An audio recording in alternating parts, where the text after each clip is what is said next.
Hello, Archie Dunlop here with Talking Astrology with Archie. And in this video, I'm going to be looking at the week starting on Monday, February the 10th, 2025. I'll start off by looking at what is going on this week astrologically. So there are a couple of astrological events taking place, which I think I need to talk about. And then at the end of the video, I'm going to be considering the I Ching. So I'm going to do an I Ching reading for the week and look at the week from a perspective of the general picture, then money, then career, and then relationships. And also, I do want to consider Meghan Markle again. I'm sorry if the subject is getting rather boring, but I do think it's a good idea to really look in detail at someone's horoscope.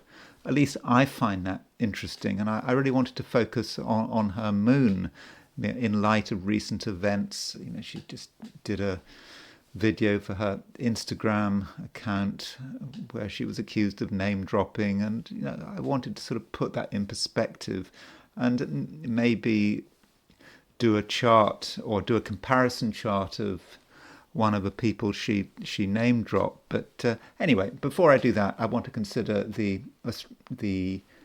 chart for this week, what is actually happening this week.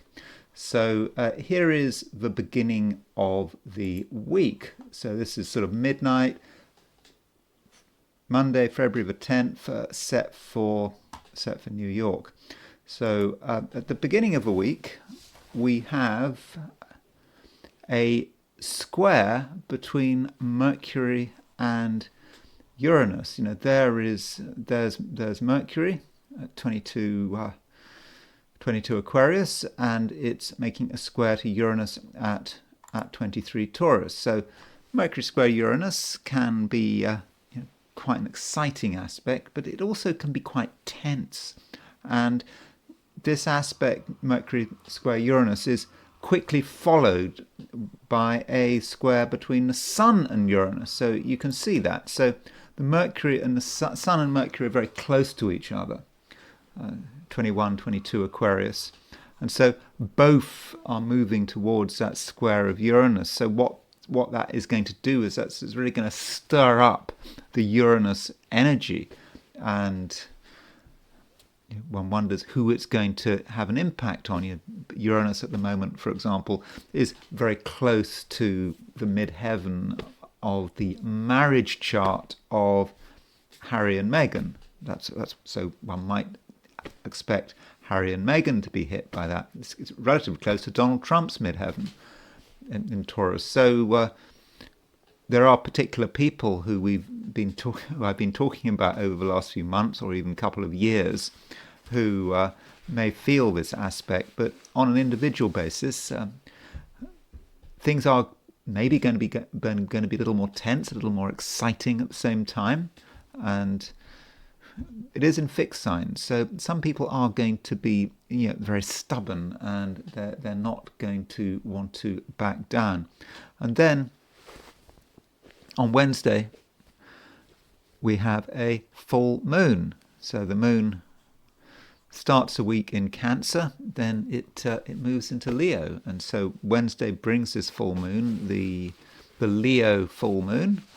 And this is, if you like, the peak of the lunar cycle, where we have a moment of realization when we see the truth of the matter.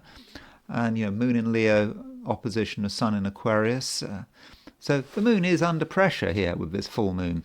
The moon in Leo is somewhat weak. I mean, it's not that the moon is in its detriment or in its fall in Leo, but it's just, Leo is a sign that's just too positive, too hot for Leo, for the moon to function properly. And then, of course, the moon is under pressure from the sun.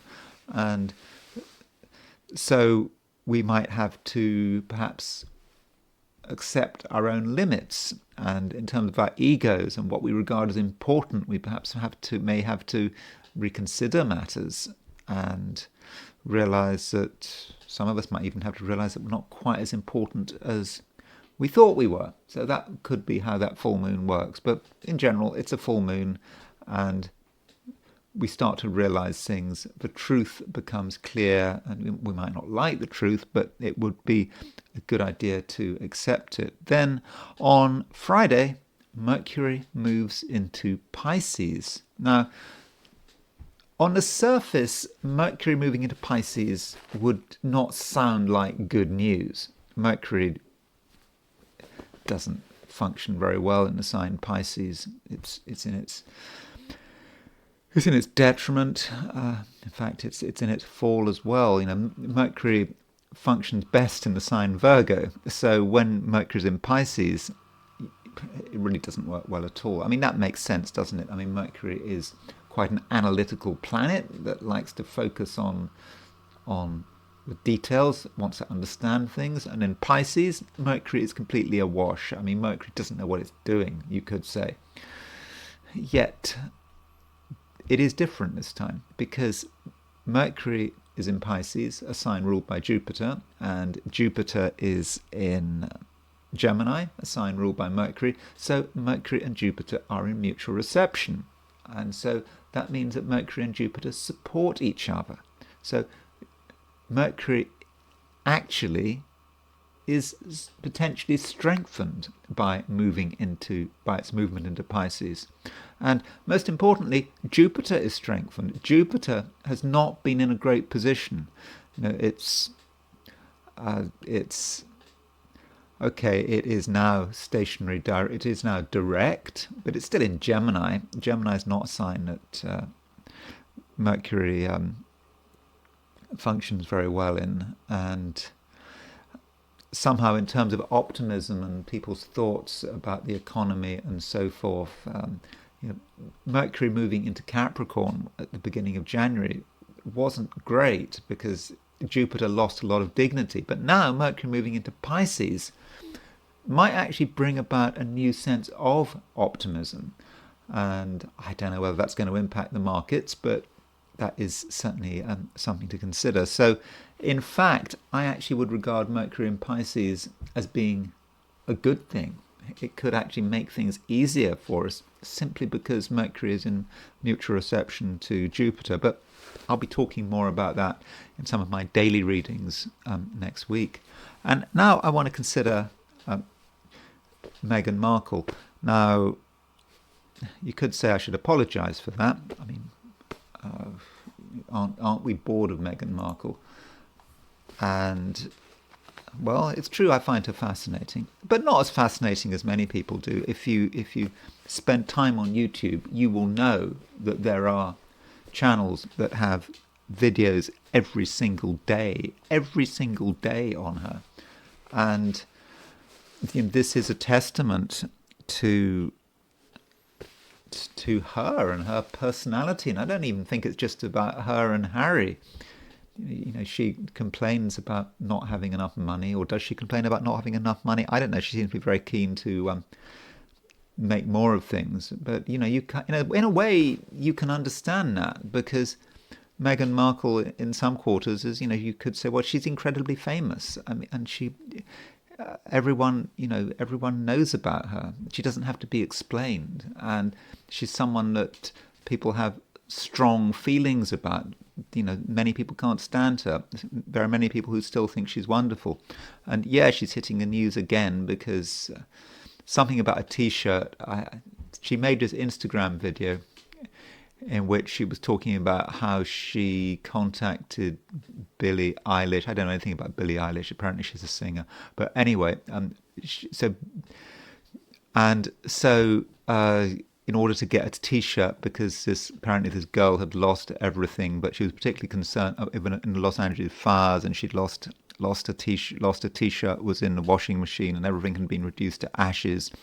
Of course, some have said that washing machines can't be reduced to ashes, but it has been said that this video was ill-advised because this was not a silent act of charity. She name dropped. She talked about Billie Eilish. Apparently Billie Eilish is super famous, and she name dropped someone else in this video. So it wasn't some act of generosity, but was done silently. She contacted people and she said so. She said so in this Instagram video, and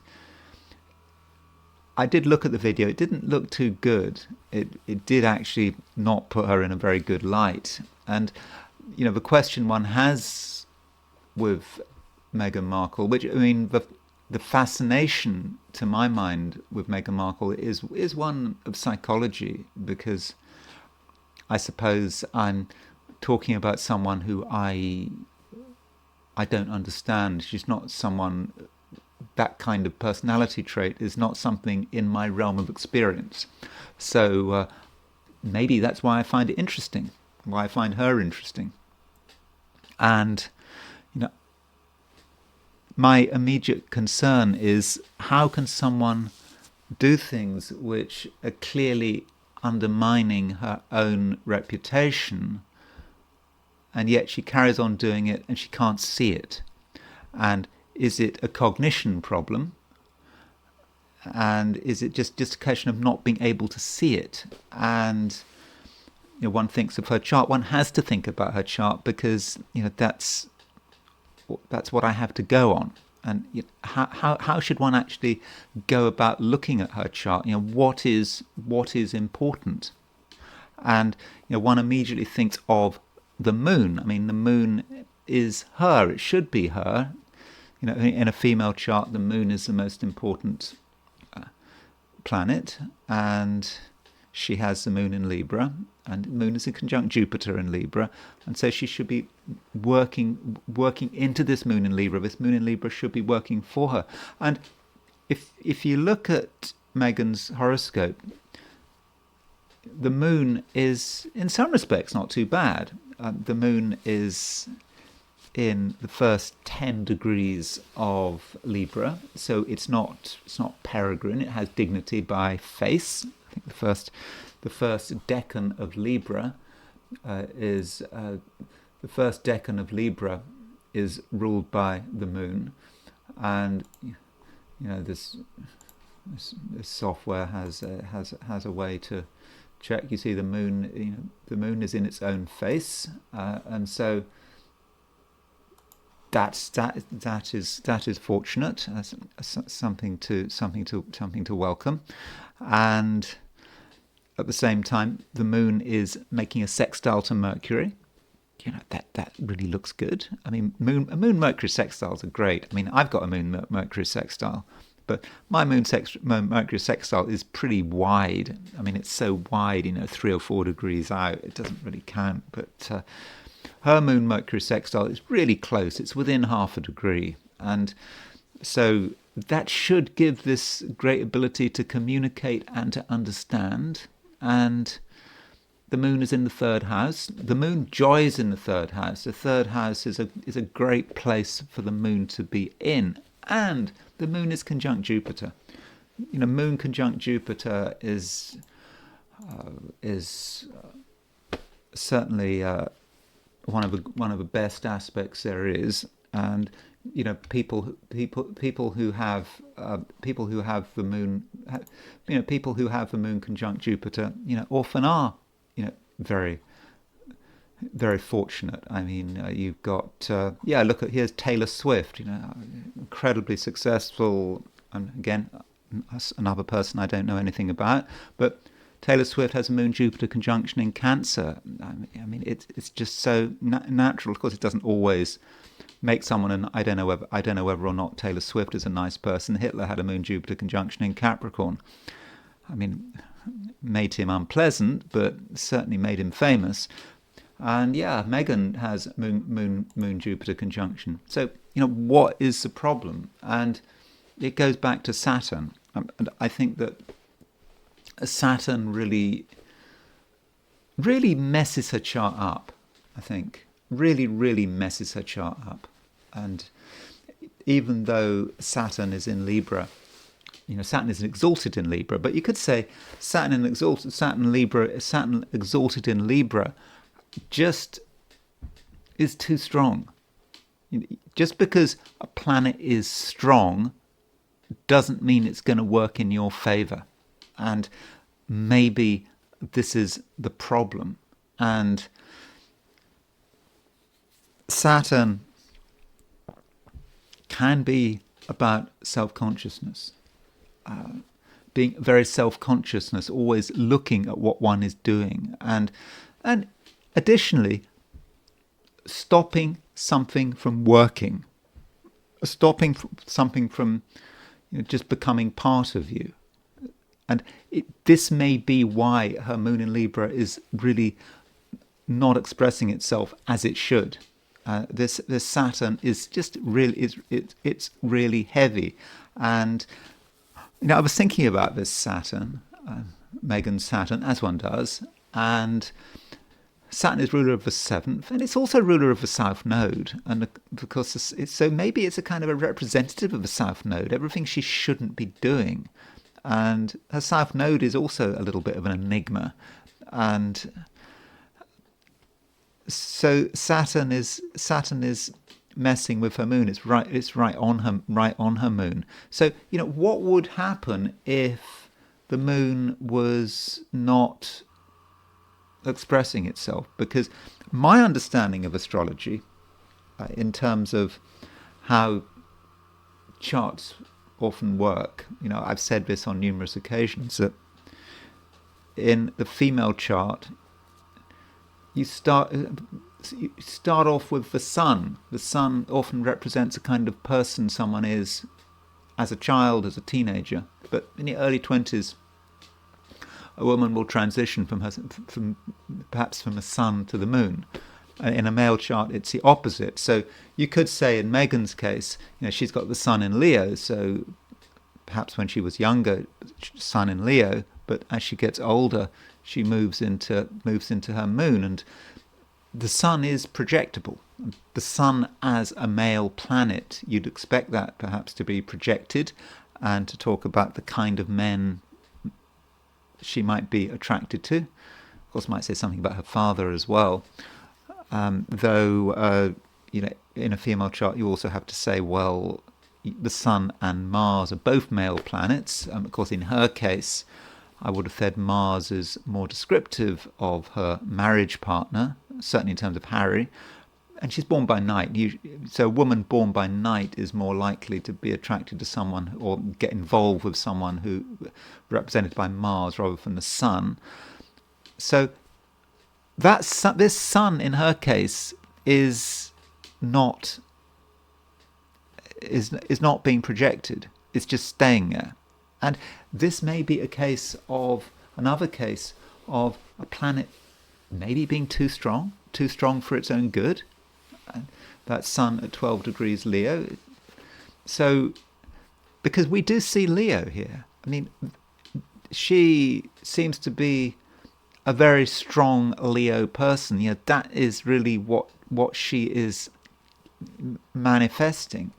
I mean, you think of another Libran, of another famous woman, Margaret Thatcher. Now, Margaret Thatcher had her sun in Libra and her moon in Leo. And you would have then said sun in Libra might describe her as a younger woman, but as she got older, she'd get more into her moon in Leo. And that would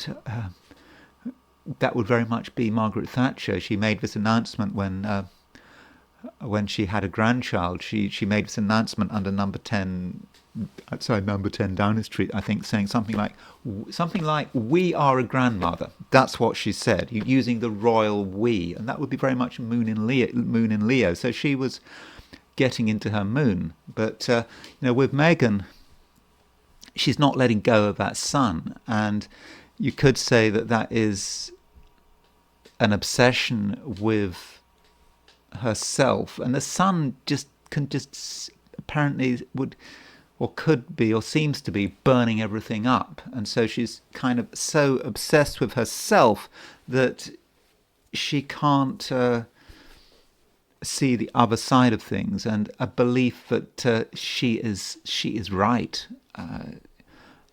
Even about the minutiae of her public presentation, and for example, making this decision to make this Instagram video, which many pundits have said was yet another disaster because it put herself in the worst possible light. Charitable activities should be done behind the scenes, and it's just a T-shirt and name dropping and not being able to see how she looks because the sun is blotting everything out.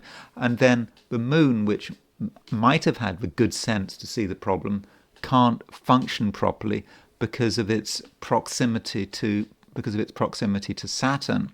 But then I was also thinking about Meghan and why so many people are making videos about her. Why I'm making a video about her.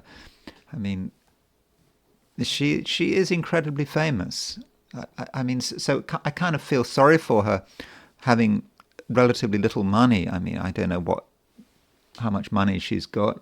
Maybe she's got a few tens of millions, but you would have thought that someone who's so famous would deserve to have, I know, hundreds of millions of dollars, $1 billion, because she's so famous, because everyone is talking about her. People talk about her almost as much as Elon Musk, the richest man in the world.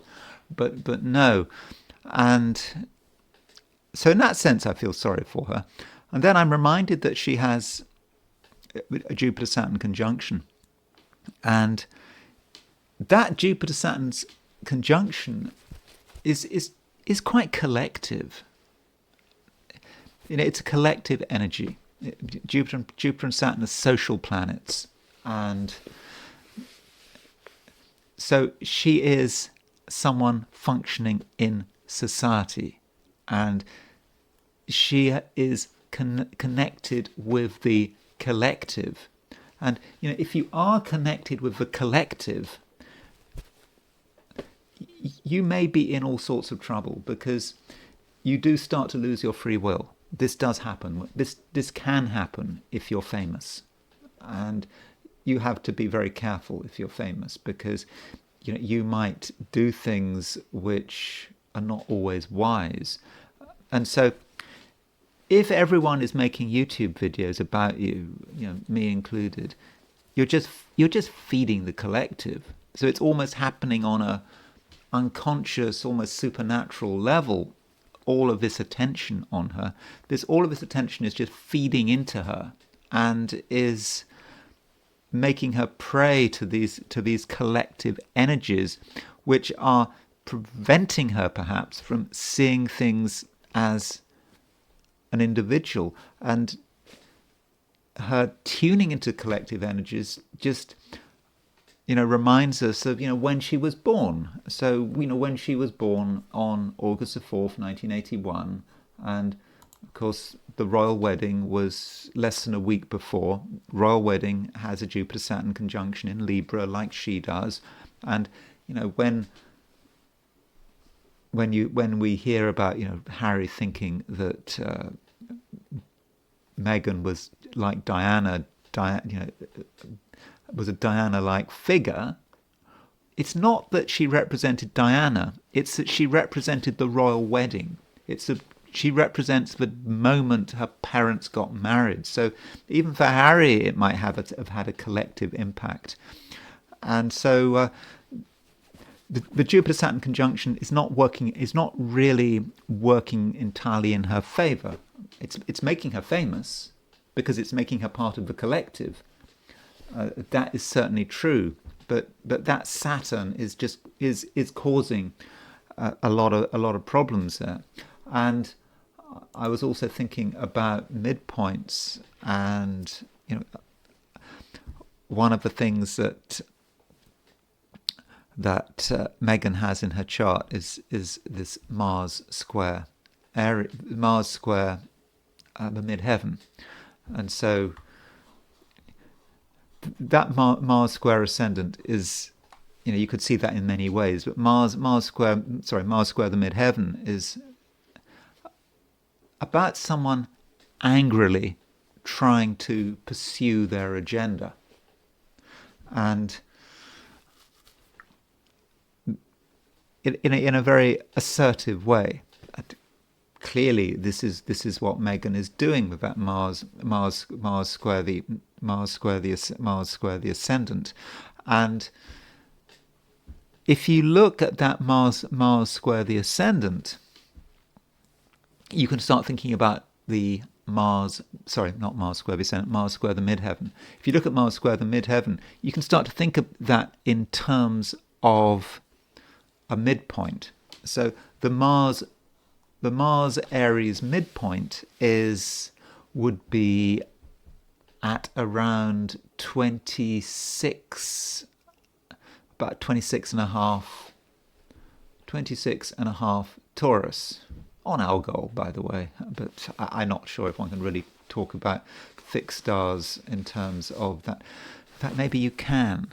That Mars midheaven square is sure it's important because Uranus is exactly on the Mars midheaven midpoint, and Uranus is opposition Algol. So you could say that the planet Algol, even though she doesn't have any planet directly on Algol, is actually an important point of focus in her chart. And there does seem to be something of Algol about Meghan, and how you could say, if you're a supporter of Meghan, how she's being vilified, and people are jealous of her, maybe. But she is becoming an increasingly Algol-like figure, with Algol on this focus, and Uranus opposition Algol, and the Algol point on her Mars midheaven midpoint. So that Mars midheaven midpoint at 20 at so that Mars midheaven midpoint is at 26 at 26 at 26 at 26 Taurus. I think that really is important. And then we have to consider the Mars Aries midpoint, and so Mars Aries. So the Mars Aries midpoint. So the Mars Aries midpoint is going to be, there's the Aries point. There's Mars. So the Mars Aries midpoint would be at around a little bit earlier. So that, but if you actually look at the precise Mars Aries midpoint, where would it be? It would be let's get this right. It would be around 25, around 20 Taurus. So what's the big deal about 2021 Taurus, the Mars Aries midpoint? Well, the Moon, Saturn and Jupiter are all making a sesquiquadrate aspect to the Mars Aries midpoint. And so you can see that Moon, Jupiter, Saturn is pushing so much of its energy into getting noticed on the Mars Aries midpoint, aggressively trying to be noticed. And that is what she's doing. But it is that Saturn that is causing her so many problems, I think. And then I was thinking about Billie Eilish. Again, I know nothing about Billie Eilish. All I know is that Meghan did this video about her, and apparently Billie Eilish is a famous singer, and there was some T-shirts involved in it. And there was a lot of name dropping, and there was one video suggesting that maybe Billie Eilish was annoyed about her name being associated with Meghan. And that is an interesting hypothesis. And how would one test this hypothesis? Well, one way of testing a hypothesis would be to compare the horoscopes of Billie Eilish and Meghan. So here is Billie Eilish's horoscope. You can see Billie Eilish is... she's pretty young, in her early 20s. She's about sort of 20 years younger than Meghan. Meghan is old enough to be Billie Eilish's mother, and I don't really want to say much about her chart. She has Aries rising, and she is what is she? She's Sun in Sagittarius, Sun on the galactic center in Sagittarius. I mean, Sagittarius is always a good sign to be getting noticed and being able to relate to the public. And so, anyway, that's Billie Eilish's chart, and I don't really want to talk about her chart. That's not really my point of interest. What my point of interest is, how does Billie Eilish's chart and Meghan's chart, how do they actually line up? What does Meghan do to Billie Eilish? What is Billie Eilish's feelings about the T-shirt? I mean, we don't know, but we could maybe use some astrology to speculate. And so if we put Billie Eilish's chart in the middle of this, in the middle, and then we put Meghan's chart on the outer wheel, we're dealing with two people who are both born in California, and people born in California tend to have accurate birth times publicly available. And so Billie Eilish has 5 degrees Aries on the ascendant. So that means that she's got 5 degrees Libra on the descendant. So that means that Meghan's Moon, Saturn, Jupiter conjunction is exactly on Billie Eilish's descendant. And the descendant represents the other person. Now, if that had been Moon-Jupiter conjunction on her descendant on its own, I would have thought that should be okay. I mean, I don't think there would be necessarily a problem there. But if you throw Saturn in there as well, my feeling would be that Billie Eilish might regard that as being a bit of a pain, having to deal with this woman, having to deal with the collectivity of that Jupiter-Saturn conjunction. She's having to deal with this woman born in 1981 of that Jupiter-Saturn generation, this older woman desperate for publicity on her descendant. Yeah, that must be difficult for her. Just feeling, I would have said, quite uncomfortable about it. And then you've got Meghan's Mars at 11 Cancer is conjunct to Billie Eilish's Jupiter at 12 Cancer. That Jupiter 12 Cancer in the 4th house, it's quite a private Jupiter. And if you look at Billie Eilish's horoscope, most of the planets are above the horizon. It's a very public chart.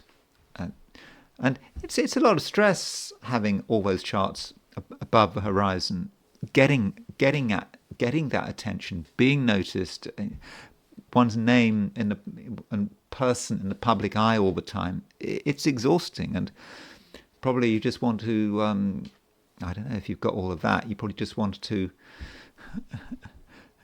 get off the conveyor belt and just relax at times, because it is high pressure. But that Jupiter in Cancer in Billie Eilish's chart does provide some grounding. It's a great Jupiter. We just looked at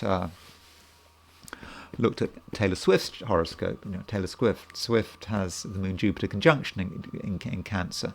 But then Meghan's Mars conjunct poor Billie Eilish's Jupiter, and that's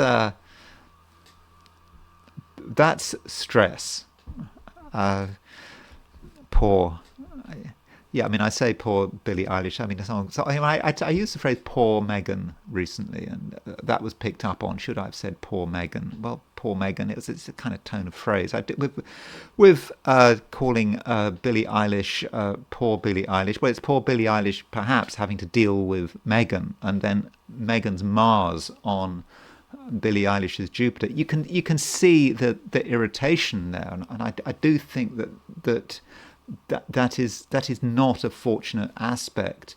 But can you expect Meghan to really understand that? Because we've seen how Meghan's moon is so short-circuited by the Saturn. I mean, that does seem to be Saturn just overwhelming Meghan and that collective force, and she can't actually see things. So when you've got that close aspect, and Meghan's Mercury at 5 Leo is it's making a quincunx to her Mercury. I mean, it's not a particularly close aspect, but you can see how Mercury in Capricorn works very differently to Mercury in Leo. And also we've got Billie Eilish's Moon at 13 Aquarius, opposition Meghan's Sun at 12 Leo. So again, Moon in Aquarius wants some detachment. Moon in Aquarius in a female chart represents the moon. This is who she is, who she is as she gets older. She's now, how old is Billie Eilish now? She's just turned 24, and so she's getting into her Moon in Aquarius, and Meghan's Sun in Leo, wanting attention, name dropping, could be disturbing Billie Eilish's peace of mind. It's not what Moon in Aquarius wants to see. So yeah, sorry to go on about Meghan, but I thought I just wanted to look at her chart again in light of that Instagram video and this connection with Billie Eilish. And I think you can see that, at least in theory, in terms of the astrological theory, there are strong grounds to thinking that Billie Eilish is not going to be responding well to all of this. It's not just what people are saying on YouTube videos. There is some astrological support for it. And finally, it's time to look at the I Ching. And so in this final section, it's optional. If you don't want your I Ching read, you don't have to have it read. This I Ching is only for people who watch the I Ching section of this video.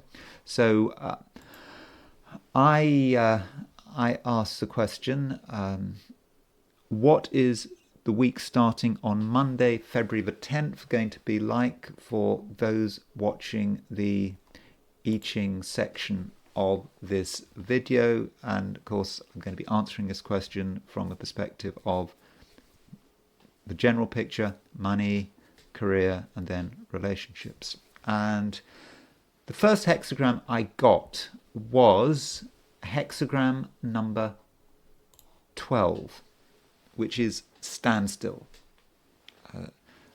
This is a somewhat difficult hexagram. It suggests that things are not moving. We'd like there to be progress. We want things to happen, but it's just not working. And we might feel frustrated. You know, whatever we do, it just doesn't happen. And we could get somewhat upset about it. We could feel frustrated. And that might mean that we shouldn't necessarily plan on doing much this week, particularly at the beginning of a week. I think this feeling of standstill and frustration is going to be at its worst at the beginning of a week. And it just might feel that, we've got something to offer, but no one cares, that inferior elements are in their ascendancy. And again, what can we do? But there is a moving line, and it's a fourth line moving. And the fourth line is not such a bad problem. It suggests that help is on the way. And the fourth line is kind of the transition from the bottom of the hexagram to the top. And one way of looking at this hexagram is to say, well, the heaven has shut the trap. The heaven has shut the loft door. We can't get up anymore. Heaven doesn't want anything more to do with the earth, because the earth is so corrupt. So the heaven is where it should be. That heavenly trigram, 3 unbroken lines, and then the 3 broken lines at the bottom. So the earth is trapped on earth, and heaven doesn't want to have anything to do with the earth. But with the fourth line moving, there is an indication here that we are able to make that transition. We are able to make a connection. And one way of looking at the fourth line is to say, well, perhaps someone who has been ignoring us, not recognizing us, finally relents, and we get support when we thought there was no support, when we thought it was being denied to us. And there is an indication also that something holding us back is starting to relent. And so it's very important to be patient. We shouldn't feel frustrated. And one aspect that we start the week with is a Mars trine Saturn. I mean, the Mars trine Saturn was exact over the weekend just before the week starts, on sort of probably the 8th and the 9th. So that Mars trine Saturn is a little bit frustrating, but it is about discipline. And if we can have discipline at the beginning of a week and not lose our temper, get angry. We mustn't get angry if things aren't moving our way. And if we can exercise some discipline, then slowly things will start to move and we will make progress. And this allows this hexagram to move to somewhere different. And what we have is we get standstill transitioning to hexagram number 20, which is contemplation. So contemplation is not about things moving dramatically, but it's instead about being able to pause, work things out, not taking the initiative, but being ready perhaps to take the initiative, considering what is possible, what we could do. And we're not ready to go all the way, but we're perhaps ready to go part of the way. One thing that I Ching says about contemplation is the ablution has been made, but not the sacrifice. One has washed one's hands, but one has not actually made the sacrifice. So we're ready for an action, but we're not ready to completely see it through. And contemplation is a lot better than the previous hexagram of standstill. So we're now looking at the situation. It is about observation, and then by the end of the week, we're feeling a lot more comfortable. And turning to money, if money is important to you, then the start of the week may not be great. If there's anything you want financially, something you really were hoping to sort out over the week, then you might be frustrated. The money you thought was coming your way just might not appear. It's just not there, and that's the way it is. And that could be really annoying. Or maybe you were planning on discussing money or making some progress with money, but it just doesn't happen. You don't get you don't find the moment in which to talk about the things you really wanted to talk about. So you feel a bit trapped. You certainly feel frustrated, and it's just not happening. Does that mean you should be giving up on money? No, you just keep going. You perhaps make requests for money. Okay, you might get rejected, or you just might feel you're not getting anywhere. But just don't be angry about it.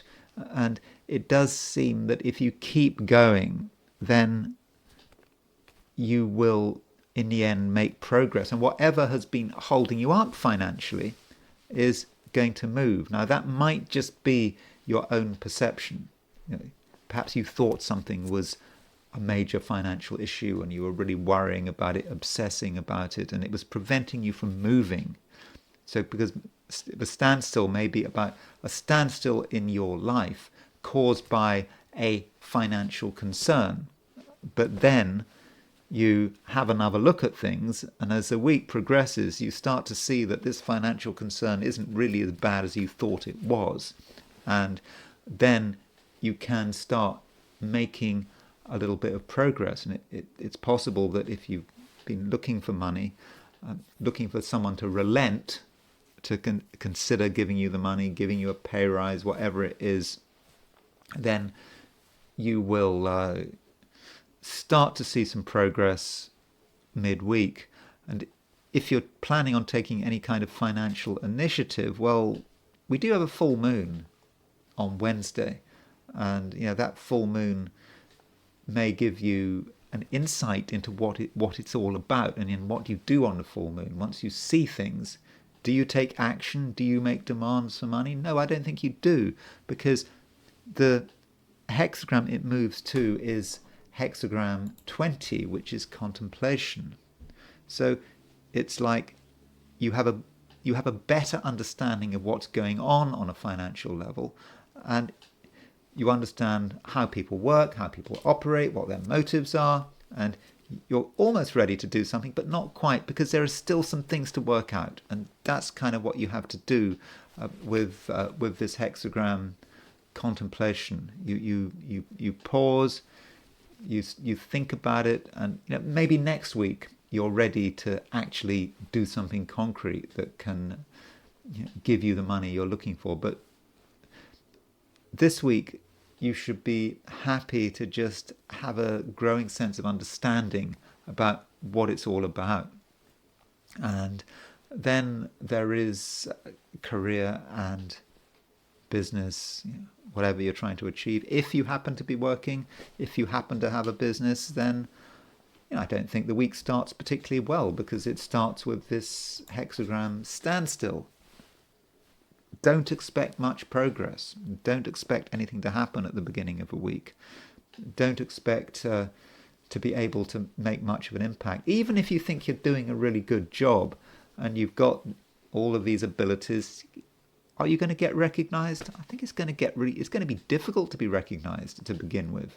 And don't feel you need to push it, because there is that fourth line moving. So a fourth line from the bottom moves. And one way of looking at the fourth line from the bottom is to say, well, it's an official. If you look at, the Chinese court, because this is the I Ching, some historic Chinese court, the servant, the official, being ignored and not making any progress, then suddenly a higher official, or even the emperor, recognizes you. And so you start to get the recognition you deserve, but not to begin with. And something that was being withheld from you now starts to be given to you. Someone relents. And so don't panic if, in terms of work, or if you're looking for a contract or new business, don't panic if a week starts badly. It's not the way it's necessarily going to end. And by the middle of a week, you should start to see things moving. People are going to be more receptive to your message, and they're going to start to understand what you can do and why you might be valuable. And that is the beginning of a process which I would have said is pretty fortunate. And then we move to this hexagram contemplation. So contemplation is not about getting what you want, getting the promotion, getting the business, getting the job. That's not what contemplation is about. It's more about you've done what you need to do as far as you can. You are ready, but you're not quite able to actually see it through to completion. So that is how contemplation is working. And so by the end of the week, in terms of wherever you're trying to go, whatever you're trying to achieve, you get some perspective, and that's the main thing. And you get some perspective, and that allows you to prepare for the week after. I don't know what you're waiting for. Maybe it's Mercury moving into Pisces. Mercury moves into Pisces at the end of a week, and so Mercury moving into Pisces, then Mercury is in mutual reception with Jupiter. So Jupiter, which has been in a rather difficult position, is strengthened by the end of a week, and that might allow you to start to contemplate new advances in terms of your work, if appropriate. I mean, maybe you don't have a job, maybe you're retired, maybe this isn't relevant.